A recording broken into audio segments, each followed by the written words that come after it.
Hello and welcome to FederalJack.com's very first podcast and video review of this week's news. Today is May 12th, 2008, and we will be covering the EPA and how it won't take action on rocket fuel in our drinking water. Is Nico Haup coentelpro? He claims no planes hit the World Trade Center on 9/11 and they fell due to space beams.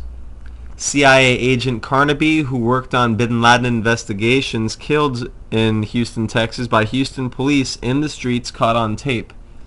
Trilateral Commission met in D.C. to pick new president of the United States and ensure that they are on board with world government's agenda. The D.C. Madam Assassination. Psychologists collaborate with War on Terror torture program. South Florida woman killed by police for playing music too loud. Coverage on the presidential election. And analysis of Alex Jones versus William Cooper. Why is Alex Jones still alive when both predicted 9/11? Enemy image and society. Problem reaction solution government propaganda agendas. Operation Mockingbird. And mind control LSD and MK Ultra. Now here's the news. FederalJack.com, where conspiracy is no longer a theory. EPA might not act to limit rocket fuel in drinking water. An EPA official said Tuesday that there's a distinct possibility the agency won't take action to rid drinking water of a toxic rocket fuel ingredient that has contaminated public water supplies around the country. So now, instead of pharmaceuticals in the drinking water, we now also have rocket fuel runoff from many different processing plants. That the Associated Press article here isn't very specific. They just said that they tested waters in California and the Southwest and the Colorado River, and which supply the drinking source of water to over 20 million people, and they found perchlorate, which is a byproduct of rocket fuel, and it's in the drinking water now, along with runoff from our pharmaceutical waste. What's interesting about this article is it says the EPA is not going to do anything about it. It says that's the main gist of the article. The EPA said, okay, so there's rocket fuel. So? Second headline, is Nico Haup a coentelpro operative? We have video here on the website of Nico Haup, the founder of the no planes theory of the 9/11 truth, and put that in quotes, movement, where he says there were no planes that hit the World Trade Towers. It was simply CGI holograms programmed in from live on Fox News and MSNBC and CNN, that there were live CGI programmers implementing planes into the footage to slam into the Twin Towers, and that it was a controlled demolition, but it wasn't thermate. It was space beams. Well, this is the same guy who wears disco-licious blue neon top hats in the middle of the afternoon and who gets waterboarded with Coca-Cola. I mean, that's like getting your news from, the loony bin. That's like going to Charles Manson and asking him to write the Constitution on whether you can murder somebody or not. I mean, it's absolute insanity. Let's listen to the audio of the show. By law, they should have that man in handcuffs. We have the video evidence. I'd like to press assault charges. I lodged a complaint. They're ignoring me. I said I want him taken away for assault. Nothing was done. The police just ignored me and just walked away. I can brainwash moral metrics. You want to act like a mature person? Talk. I'm acting like an actor. Is that what you want? No. You know how much less fucking yes, I want to give him an exclusive. The Houston Police Department has pulled over Mr. Roland Carnaby, and at which point he presented his CIA credentials.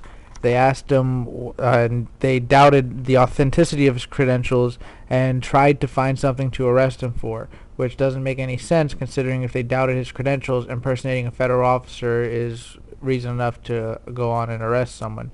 So what they did was Mr. Carnaby took off in his SUV, that's what they're alleging anyway, and then they somehow either disabled his vehicle or convinced him to pull over. And as the cops ran up to his car, they smashed his window in, shot him a few times in the head, as he got out of the car, they shot him in the back, then rolled him over and shot him in the front a few times, and then handcuffs his dying body on the floor. This was all caught by the local newscopter. And apparently this CIA agent that was killed by the Houston Police Department had ties to the Bin Laden investigation. And when it's investigated, it turns out that every single police department in every major city has hitmen working on the police department. If instead of using the old style mafia with hitmen, they just have them working in the police department, and it's a lot easier to cover up a murder during a traffic stop than it is to cover up a murder during any other kind of circumstance. They also have hitmen in local street gangs, but those are usually only used to take out the cops that are in the. Those are usually only used to take out the cops that are also hitmen. And another topic. The global elite have gathered in Washington, D.C. The Trilateral Commission, a branch of the roundtable committees that consists of the Trilateral Commission, the Bilderberg Group, the Council on Foreign Relations, the Royal Institute of International Affairs, and several other groups that convene annually to create a global government, recently met in Washington, D.C. to plan the strategium for the upcoming election. They have essentially decided which president's going to be they haven't really decided which person is going to be the president, but they have said that whoever it is, they are going to be on board with the agenda of the Trilateral Commission. In attendance, you had Zbigniew Brzezinski, David Gergen, the Bohemian Grove attendee, and Zbigniew Brzezinski, the person who armed the Taliban and turned them into the Mujahideen with Al-Qaeda. You also have Kurt Campbell, the CEO for the Center of New American Security in Washington, D.C., an anti-terror think tank group. Furthermore, in old news, the D.C. Madam was murdered. Deborah Palfrey was found dead, hung. You can see the picture at rents.com, RENSE.com, has a picture of her alive and her very much dead. When the forensics are examined, it shows that she was dead before she was strung up. She was murdered. She's on the Alex Jones show saying she was murdered. Saying she was going to be murdered. Saying that she was going to be suicided and that she has no intention of killing herself, and if she did, it was a murder. And even Geraldo Rivera, the douchebag scumbag that he is asking Charlie Crist to investigate this matter further because even he doesn't believe it was a suicide. Evidence indicates that her escort ring went all the way up to Dick Cheney. And one of her employees also died by hanging. Criminology reports suggest that women do not kill themselves by hanging. Mostly they eat pills until they die. Yet you have two women in the same suicide ring who hung themselves after implicating senators that might go all the way up to Dick Cheney. You can see all the video of the CIA agent execution on federaljack.com, and you can listen to the audio of Deborah Palfrey on the Alex Jones radio show saying she has no intention of killing herself on federaljack.com as well. Also, MKUltra. Psychologists collaborated with War on Terror torture program. Newly declassified documents obtained by the American Civil Liberties Union from the Department of Defense expose the role played by psychologists in the illegal interrogation of prisoners at the CIA and Pentagon detention facilities in Iraq, Afghanistan, and Guantanamo Bay, Cuba. This is an article from the Global Research Center, syndicated from the Anti-Fascist Calling website. It details how psychologists have been used within Guantanamo Bay to participate in interrogation techniques. They are using psychological warfare techniques and torture techniques to gain confessions from the prisoners at Guantanamo Bay. They are using psychologists and people who have been sworn through the Hippocratic Oath and various other sworn medical oaths of whatever country they're coming from, because I guarantee you they're using multinational psychologists for this, and they're probably torturing the hell out of these detainees, and whatever they are confessing to is it's just proven that torture is not a good means of obtaining confessions, because people will just confess to anything and make stuff up in order to avoid confession. This just in, we have just received a MySpace bulletin from former congressional candidate Frank Gonzalez for the 21st District of Florida.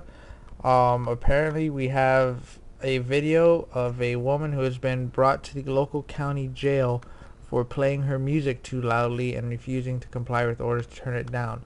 And within the county jail, we have the cops, the police who brought her into the jail, as well as the bail guards, choking her to death. She is dead now because she played her music too loud, and they killed her in the local jail.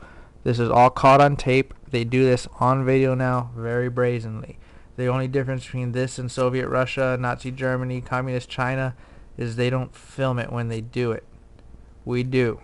And then we put it on the internet, and they still get away with it.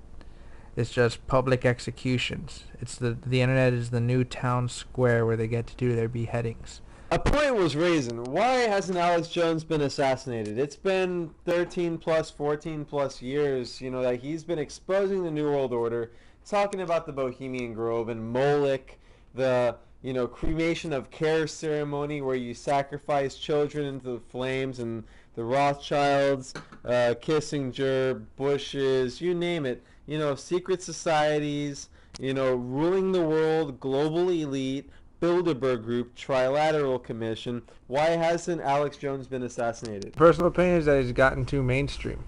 He's well known. He's on Fox News now. He's on KBLJ radio network and all these. He's a nationally syndicated radio show host. That might have happened a while ago, but he does talk about attempts on his life. He talks about how he was jumped in parking lots by plainclothes people who could have been special forces, and he fought them off, and that it has happened, unless he's just telling tall Texas tales, which is very possible, but I don't think it is. William Cooper he's been talking in 2001. That's when he died, November 5th. November 5th. Yeah, November 5th, 2001. See, Alex Jones been talking since the 90s too, and William Cooper had his own talk show host, also the Hour of the Time, that's what it was called, and he was loud too, and he was heard by a lot of people, and he went public a lot of times, and it really surprises me how Alex Jones manages to get out alive. And William Cooper, he was in Vietnam, and he was armed, he was trained, but he was taken out. Maybe that's why, because he was armed and trained. Alex Jones is just he's a radio show host. He's always just been a journalist. His background has nothing to do with the military. Exactly. See, William Cooper, his background, he was told you're gonna get fined $10,000 or 10 years in prison if you ever speak about this, and he signed a lot of paperwork after he saw the things he said he was not supposed to see. He was not supposed to talk. Yeah, and I remember in Behold a Pale Horse, there's part to say he took him into the office, and he's like, "What'd you see out there?" But you know what? He was loud, just like Alex Jones, and they said the same information, a lot of information. He actually called out 9/11 a few months before Alex Jones. And William Cooper, he also said that he also had a problem with Alex Jones for mentioning a lot of things about Y2K and scaring the public into believing that it was going to be the end. Right. But I mean, there's a huge agenda against conspiracy theory, and George W. Bush has openly said to the American people that never trust, never listen to conspiracy theories. The fact of the matter is, in science, in interdisciplinary, cross-cultural, you see that you have to create a theory about something before you proceed to go ahead and call it scientific law or any other kind of actual understood truth about existence, be it political or scientific. So Alex Jones was simply just calling shit out. He saw the mainstream media talking about Y2K, talking about getting the batteries, and usually the mainstream media, they're the ones that are, of course, predicting what's going to happen to come, but they're actually being infiltrated and funded by people who are funding the military and intelligence firms on what is to come, actually. So it's a problem reaction solution method. I think that a bigger reason why Alex Jones hasn't been offed yet is because they need a face to hate. It's like the war on abortion. Planned Parenthood centers don't perform abortions at their clinics. But the right wing and the neoconservatives and the religious crazy people, they always picket Planned Parenthood because that's the anti-face of their movement. You know what I'm saying? You have to have a villain. Alex Jones is a villain for the neocons. They can easily take clips of his work and say, the beast. Exactly. Look at this guy. He's a freaking nut job. What is he saying? And they can totally like spin what he is saying by just, like cutting out things, taking things out of context so that he will look like a crazy person. But without an antichrist, how are you going to have a movement against that? Right, it's just like neocons theory. Carl Schmitt's, the book Neocon Theory, like straight up says, in order for you to have a society, you have to have an enemy. You have to have an enemy image in order to have a society. And that kind of like dualist enemy problem reaction solution, good versus evil ideology as far as society is concerned, is unnecessary.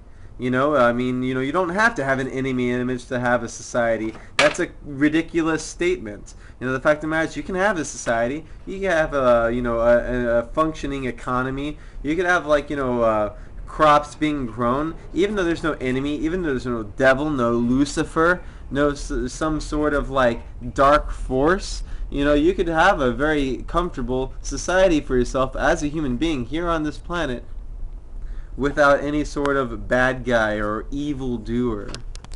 But you need the evildoer, you need the propaganda, just like Hitler had Goebbels during World War II putting out pictures of Jewish people. When you say you don't mean you don't mean the people. What you mean is like the actual government, the politics. The people that are just like, trying to create concentration camps and have problem reaction solutions and control the populations to further their own agendas. They need a propaganda. They need somebody to say, well, look at what they're doing. Look at like Hitler and Goebbels were saying about the Jews during the Holocaust. Well, they own all the money. They do this. But without all that propaganda, you had no Nazi movement. You had no reason to hate the Jewish people, and that's what Alex Jones is. Alex Jones is the pictures of the Jews, the lies about the Jews. He is the propaganda that the neocons search for, so that they can say to the unsuspecting people of the public, look at what these crazy, antichrists are doing. Look at what these crazy anarchists are doing. There's this website I found in FAU called spirituallysmart.com, and he says there's a part where it says that Alex Jones is Operation Mockingbird, and he got really mad. He there's an audio of him. Operation Mockingbird? Yeah, Operation Mockingbird's a CIA program that was developed, I think it was in the 50s or 60s, that were... Well, at the same time, the TV, everything. Oh, yeah, yeah. MK Ultra was... Yeah. Once mainstream media and marketing techniques started to be adopted through the psychological conditioning programs that they had developed. And Operation Mockingbird was the agenda of getting all these different mainstream media people and all these different journalists on all the different major networks to repeat the exact same talking points from every single network, on every single newspaper, and they would repeat things word for word. They repeat things word for word. Like that. FederalJack.com started WriteItIn2008.com, which is a complete and honest resource of information on this year's United States presidential candidates. This website was created to inform the fine people of this United States that Clinton, Obama, and McCain all share the same ideologies pertaining to globalism and destroying United States sovereignty by supporting the Security and Prosperity Partnership, which is the agenda of George W. Bush to create a North American Union, which is one more consolidating step towards one world government, or as George Bush Sr. likes to call it, a new world order. We have before us the opportunity to forge for ourselves and for future generations a new world order, a world where the rule of law, not the law of the jungle, governs the conduct of nations. When we are successful, and we will be, we have a real chance at this new world order, an order in which a credible United Nations can use its peacekeeping role to fulfill the promise and vision of the UN's founders. So the concept of writing it in is pretty simple. You just use the write in feature on the electronic balloting system instead of checking a box. And, you know, in the last election, Homer Simpson actually got 5% of the Americans' vote, probably because of a blog or something. I don't know. It was something I saw in the mainstream media. And also I heard that some arborists in Virginia, I believe it was, voted for trees that they liked. So, you know, I mean, it's ridiculous. We need to take this voting very seriously, especially in this election. This is a very pivotal time for us. And I'm just saying, don't vote for a cartoon or a tree. Vote for someone who cares. We support Ron Paul, Cynthia McKinney, and Ralph Nader. He's running as usual. And these are good people, and I'll go into some of you know, the reasons why we believe this right now. Ron Paul is a U.S. Air Force veteran. He is a former OBGYN, which delivered over 4,000 babies, sometimes working for free or working out payment plans for lesser financially fortunate families. His agenda for the IRS and the Federal Reserve is to abolish it. These are corporations that were established, you know, illegitimately. The concept of setting up a central bank was never ratified by all 50 states. You can look up America, Freedom to Fascism by Aaron Russo. He was actually taken out probably because of this movie. And it's very informative.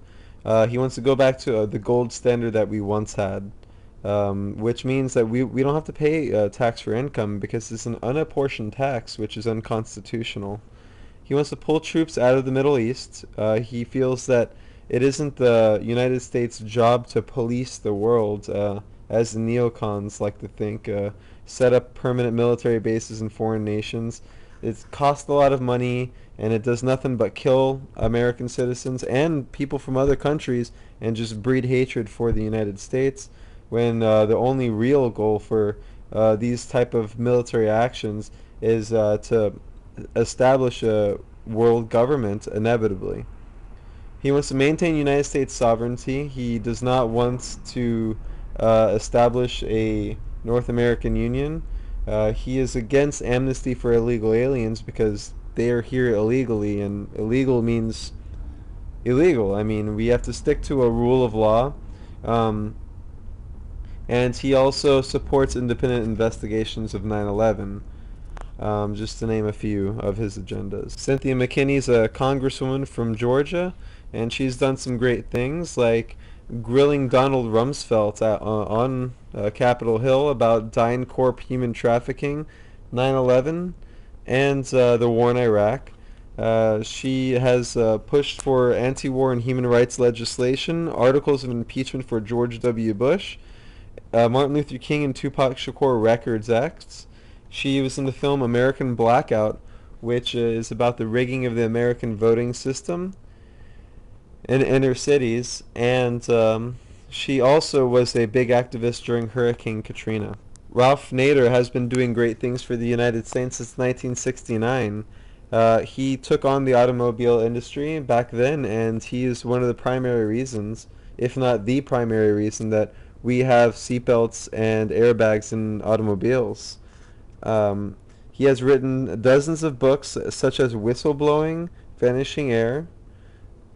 He has ran activist organizations since 1969, and he was instrumental in establishing the Freedom of Information Act, which makes websites like Infowars, FederalJack.com possible. It makes declassified federal documents available to the American people pretty easily. On Write It in 2008, you can also learn more about the Council on Foreign Relations, the North American Union, the Amero, sovereignty, immigration, free trade, as in the FTAA or the NAFTA, which aren't very free or fair at all.